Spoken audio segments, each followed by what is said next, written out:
박병수 목사님 말씀 전해주실 때 큰 은혜가 있을 줄 믿습니다. 아멘.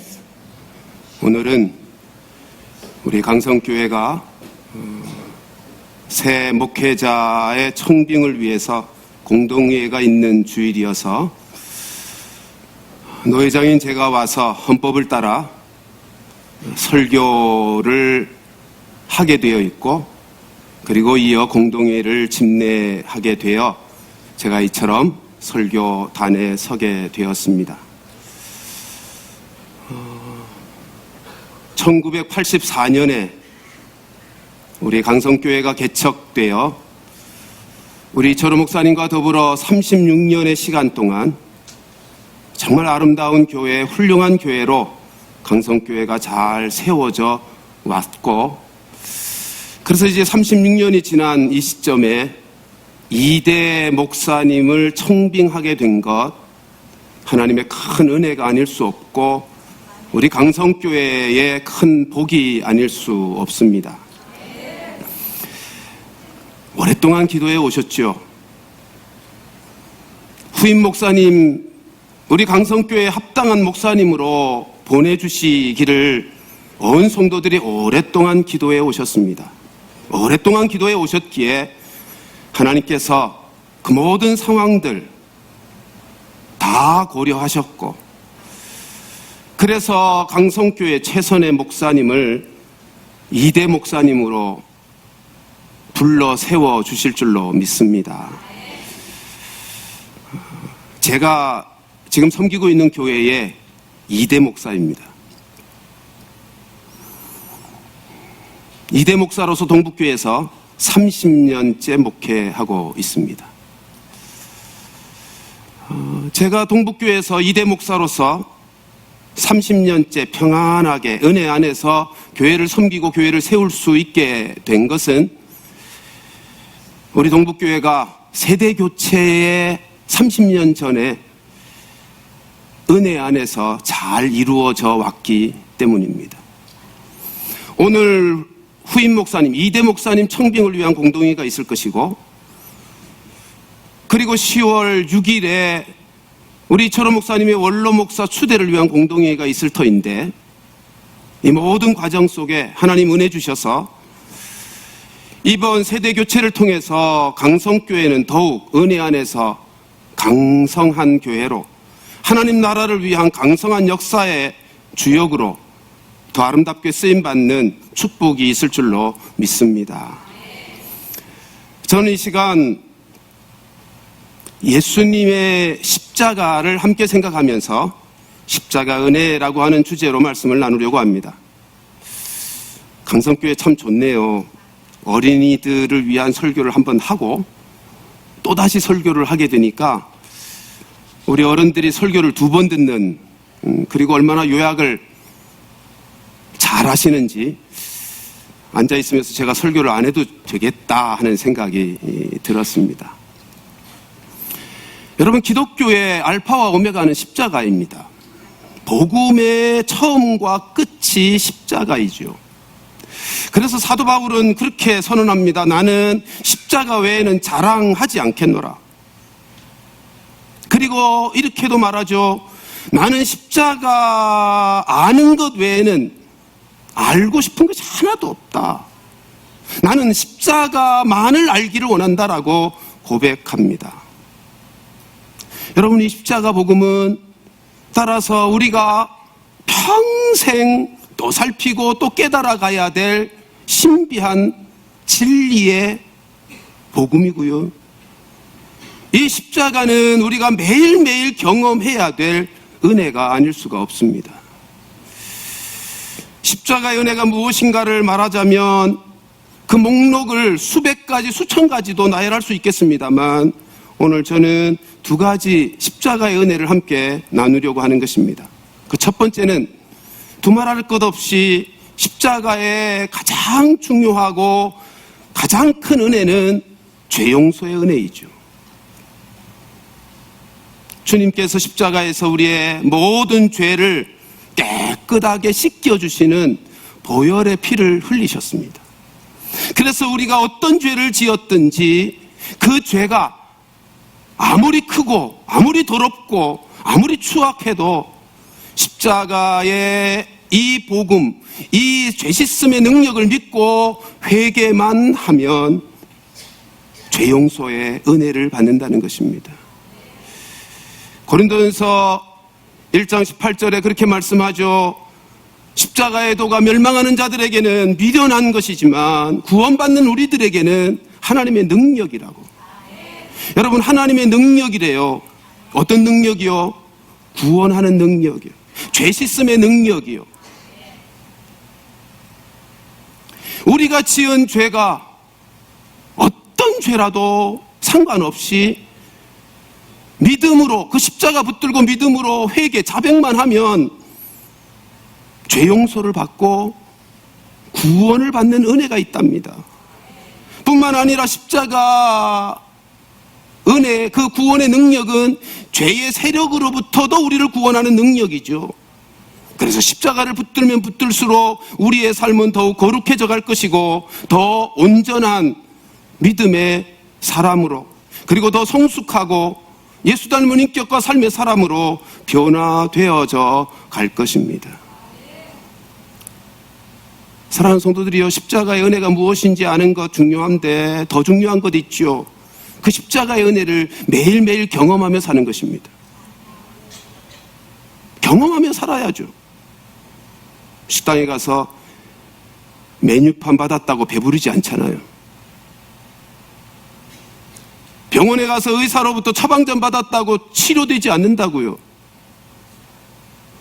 복음이 무엇인지, 복음의 은혜가 어떤 것인지를 아는 것만으로는 안 됩니다. 경험해야죠.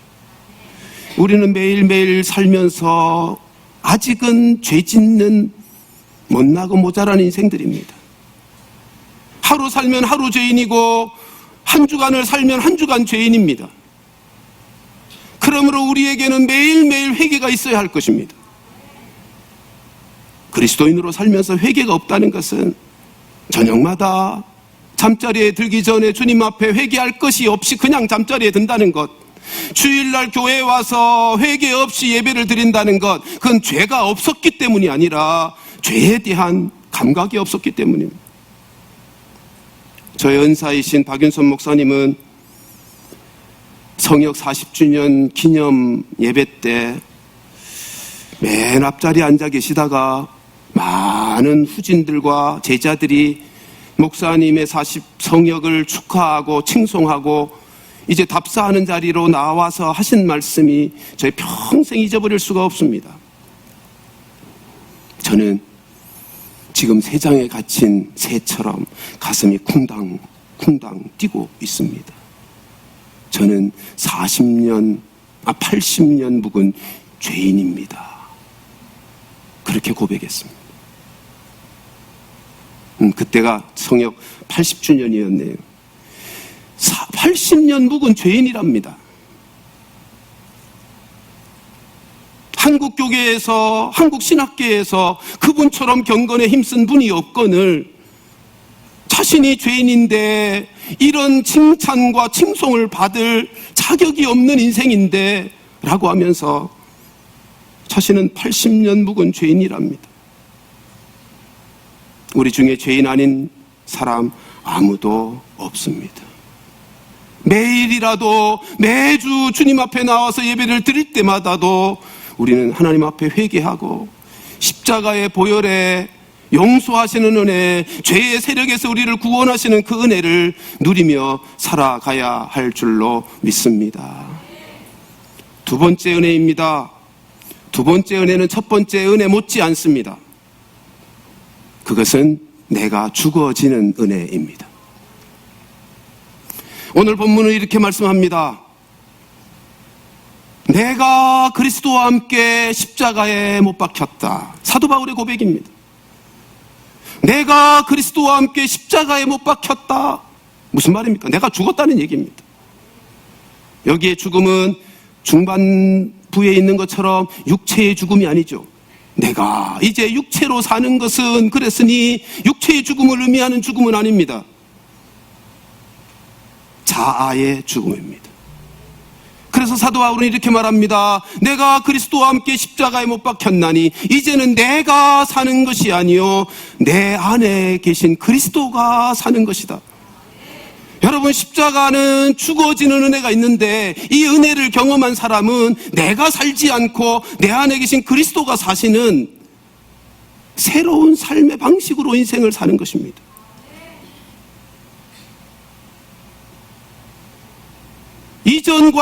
이전에는 내가 주인이 되어 살았습니다. 내 삶의 주어가 나였습니다. 근데 이제 예수를 믿고 나면, 그리스도의 은혜가 힘입혀지게 되면 그의 인생의 삶의 방식이 바뀌어지는데, 그 바뀌어진 삶의 방식이란 이제는 내가 살지 않는다는 것입니다. 내 안에 계신 그리스도께서 나를 통해서 사시는 새로운 방식의 인생을 살게 된다는 것입니다. 전에는 내가 주인이 되고 내가 내 인생의 운전대를 붙잡고 살았죠. 내가 생각하는 대로, 내 기분대로, 내 욕심과 욕망을 따라 내 뜻을 이루기 위해 내 고집을 피우며 내 인생 내가 주인 되어 그렇게 살았습니다. 집에서도 그렇게 살고, 학교에서도 그렇게 살고, 회사에서도 그렇게 살고, 심지어 교회에서도 그렇게 삽니다. 우리가 예수를 믿어 십자가의 은혜를 힘입고 나면 이게 달라지는 거예요. 내가 주인인 인생이 아니라 내 안에 계신 그리스도께서 내 인생의 주인이 되어 삶의 방식이 바뀌는 거예요. 이제는 내가 원하는 것이 아니라 그분이 원하는 삶을 사는 거죠. 나의 말도, 나의 행동도, 나의 삶의 가치와 목적도 다 그분의 것으로, 그분이 원하시는 대로, 그분의 뜻으로 인생을 살게 되는 것입니다. 그분의 뜻을 이루는 인생으로 변하고요, 그분의 몸된 교회를 그분이 원하시는 모습으로 섬기는 인생으로 자꾸 변해가는 것이죠. 저는 우리 모든 성도들이 이 두 가지 은혜, 죄 용서의 은혜와 더불어 내가 죽어지는 은혜, 이 모든 은혜를 늘 누리며 경험하며 살아가기를 주님의 이름으로 축원합니다. 여러분, 살면서 이런 상상 해보시지 않았습니까? 예수님과 좀 같이 살아봤으면 좋겠다. 무슨 말인가 하면, 예수님이 내 남편이고 예수님이 내 아내이면 얼마나 좋을까. 그러면 걱정할 것도 없겠잖아요. 그러면 싸울 일도 없을 것 같잖아요. 그러면 근심하고 상처 입을 일도 없을 것 같잖아요. 예수님이 누구십니까? 예수님이 어떤 분이십니까? 능력은 얼마나 많으세요? 뭔 걱정을 하겠어요? 내 남편이, 내 아내가 예수님이라면, 그리고 사랑은 얼마나 많으세요? 얼마나 지혜로우세요?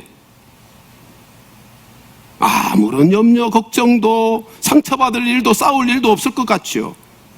근데 한 번만 더 생각해 보십시오. 정말 싸움이 없을까요? 아니요. 똑같이 싸울 거예요. 여러분, 주님이 남편 되고 아내 되어 함께 사는데 싸움이 일어난다면 누구 때문일까요? 그럼 두말할 것 없이 나 때문이죠.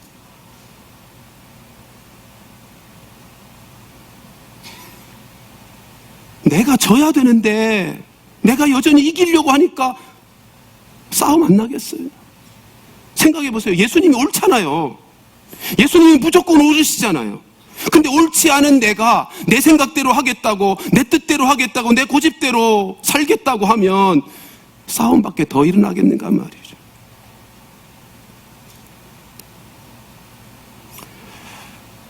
제가 언젠가 원로 목사님 한 분으로부터 그런 얘기를 들은 적이 있습니다.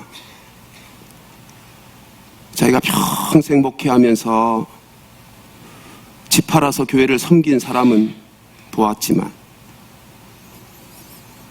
땅 팔아서 예배당 건축하는 데 헌신한 사람은 보았지만, 자녀 하나님 앞에 바쳐서 선교사로 키워가는 것은 보았지만 자기 성질 바쳐 하나님 앞에 자기를 성질을 바쳐 섬긴 사람은 한 번도 못 봤다고 고백합니다. 여러분, 예수님이 언제 땅 팔아서 교회 섬기라고 했나요? 성경에 그런 기록이 있나요? 집 팔아서 예배당 지어야 된다라고 성경에 어디 그렇게 말씀하신 적이 있냐 말이에요. 그러나 성질 바치라고 한 말씀은 성경에 수도 없이 많습니다. 너 자신을 죽이고 주님을 섬겨야 된다는 말씀은 명백하게 성경이 가르치고 있다고요. 아무든지 나를 따라오려거든 자기를 부인하고입니다. 그 성질 죽이고 따르라는 거예요. 너가 너의 인생 주인이 되어 살아가는 삶의 방식은 고치고 따라가야 한다는 거예요.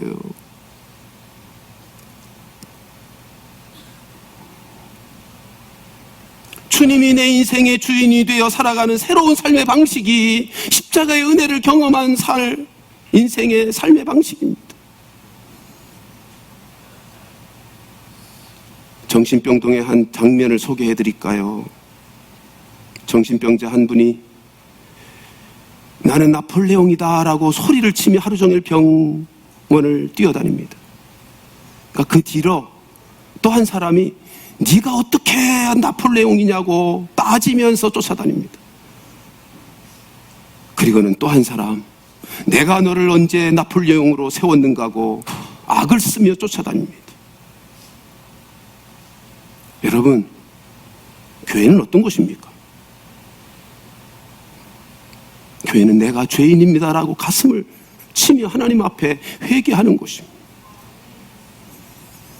나는 하나님 앞에 죄인입니다. 십자가의 보혈로 나를 깨끗게 해주신 그 은혜를 힘입고 내가 삽니다 라고 회개하며 가슴을 치며 이제는 내 인생이 내 것이 아니고 주님의 것이고 주의 뜻대로 내가 살겠습니다 라고 고백하는 자들의 모임이 교회가 아닙니까? 그런데 교회 안에 혹시라도 내가 나폴레옹이요 라고 소리치며 휘젓고 다니는 사람이 있다면,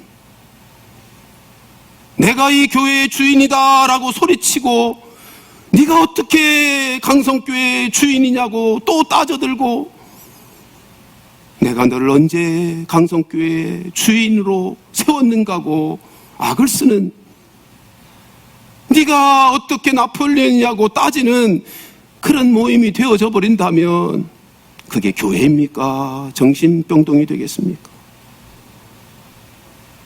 사랑하는 성도들이여, 교회는 내가 다 죽고 예수님이 주인 되어 내가 원하는 것이 아닌 주님이 원하시는 그 뜻을 이루어가는 십자가 은혜를 경험한 공동체인 줄로 믿습니다. 고린도후서 4장 10절 11절 말씀을 같이 보실까요? 같이 한번 읽습니다. 시작. 우리가 항상 예수의 죽음을 몸에 짊어짐은 예수의 생명이 또한 우리 몸에 나타나게 하려 함이라. 우리 살아있는 자가 항상 예수를 위하여 죽음에 넘겨짐은 예수의 생명이 또한 우리 죽을 육체에 나타나게 하려 함이라. 두 절 말씀에서 아주 분명하게 가르치죠. 예수님의 생명이 나를 통해서 나타날 수 있는 비결은 뭐다? 예수 죽음을 내 몸에 짊어지는, 내가 죽어지는 거예요. 내가 죽을 때 예수님의 생명이 나를 통해서 나타난다는 것입니다. 내가 죽으면 손해보고 끝나는 게 아닙니다.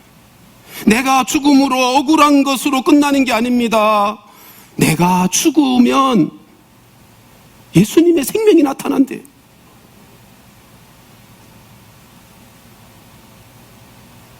내가 죽음으로 예수님의 지혜가, 예수님의 능력이, 예수님의 은혜가, 예수님의 역사가 나타나기를 시작한대요. 그러면 내가 죽어야죠.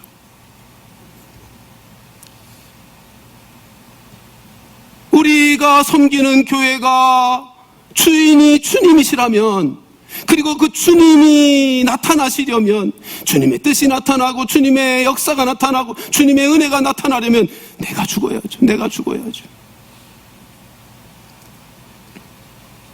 목사가 죽어야 교회가 살고, 장로가 죽어야 교회가 살고, 권사가 죽어야 교회가 사는 것 아닙니까?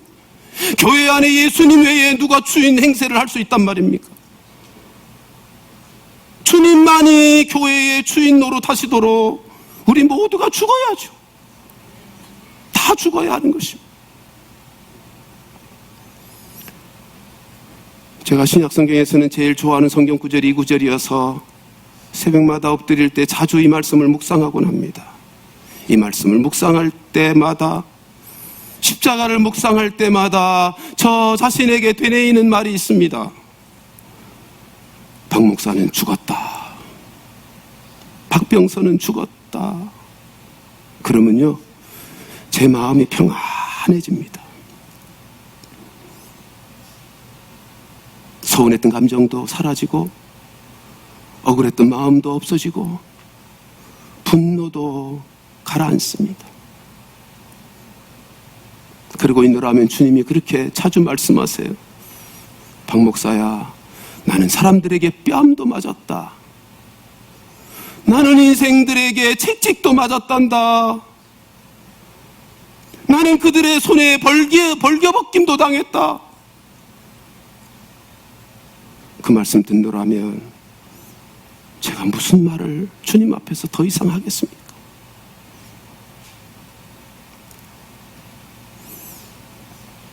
사랑하는 성도들이여, 세상에서는 죽음은 그것으로 끝이지만 주님 안에서는 죽으면 끝이 아니고 새로운 시작입니다. 주님 안에서는 내가 죽어지면 그때부터 예수의 생명이 나타나는 새로운 시작의 역사가 있다고요.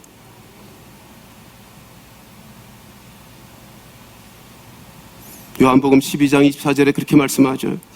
한 알의 밀이 땅에 떨어져 죽으면, 죽지 않으면 그대로 한 알이고, 죽으면 많은 열매를 맺는다고. 주님이 그렇게 하셨잖아요. 죽어졌어요. 그래서 많은 열매를 맺히는 거예요. 여러분, 교회는 우리가 세우는 게 아닙니다. 교회는 교회의 주인 되신 주님이 세워가시는 것입니다. 우리가 죽어지고 죽은 그 무덤 위에서 주님이 당신의 교회를 세워가시는 거예요.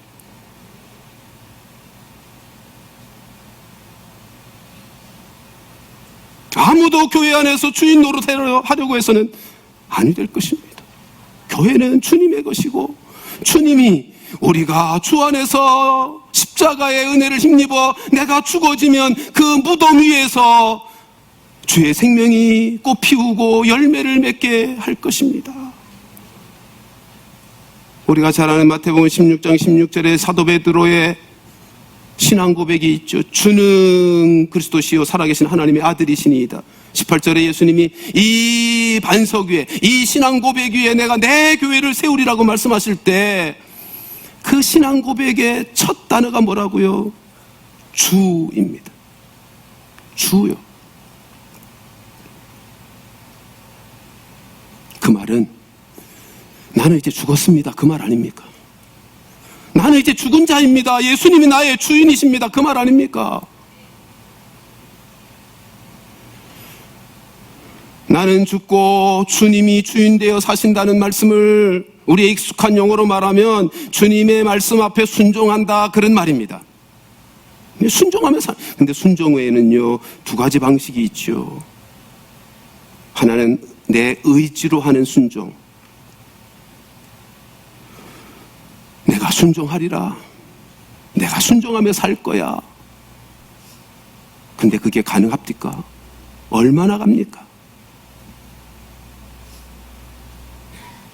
내가 의지를 발동하고 내가 노력해서 하나님의 뜻에, 하나님의 말씀에 순종할 수 있는 인생이라고 하면 주님이 왜 오셨겠습니까? 예? 주님이 왜 오셨겠어요? 성경의 답은 내 의지로는 안 된다는 거잖아요. 그게 구약의 결론이잖아요. 내가 아무리 노력하고 힘을 써도 하나님의 뜻에 순종하는, 주님을 내 인생의 주인으로 삼고 나는 죽어지는 그런 인생으로는 살 수 없다가 구약성경의 결론이잖아요. 그래서 구약성경의 마지막 단어가 뭐예요? 저주라는 단어예요. 또 하나의 순종의 방식이 있죠. 내가 죽어지는 것입니다. 내가 죽어지는 것입니다. 그러면 순종은 쉽습니다. 내가 죽어지지 않아서 순종이 가장 어려운 것이고, 내가 죽어지면 순종은 쉬운 것입니다. 그렇게 쉬울 수가 없습니다. 주님의 십자가 그 은혜를 받아 누리면 내가 죽어지는 은혜가 있을 줄로 믿습니다. 우리 그 은혜 누리며 사십시다. 이거는 죄 용서의 은혜만큼 큰 은혜입니다. 이것이 나를 하나님의 온전한 사람으로 만들어갈 것이고, 나로 영광스러운 하나님 나라에 참된 상급을 준비하는 진정한 충성스러운 인생으로 만들어가게 해 주실 것입니다. 이제 세대교체를 이루어서 또 한 번의 강성교회가 하나님의 나라를 위하여 이 민족과 열방을 위해 귀하게 쓰임받을 새로운 정기를 맞이했는데, 오늘 청빙 투표와 더불어 원로 목사 추대의 모든 과정들을 통해서 하나님의 뜻이 무엇인지를 살피고, 내가 주인이 되어 내가 주어가 된 방식으로가 아니라 주님이 주인이 되시고 주님이 주어가 되는 방식으로 이 모든 과정들을 은혜 안에서 섬겨서 강성교회가 더욱 귀하게 하나님 나라 위해, 이 민족 위해, 열방을 위해 쓰임받는 축복의 교회로 계속해서 힘있게 자라가고 그 복을 누리는 모든 성도들 되시기를 주님의 이름으로 축원합니다. 기도하겠습니다.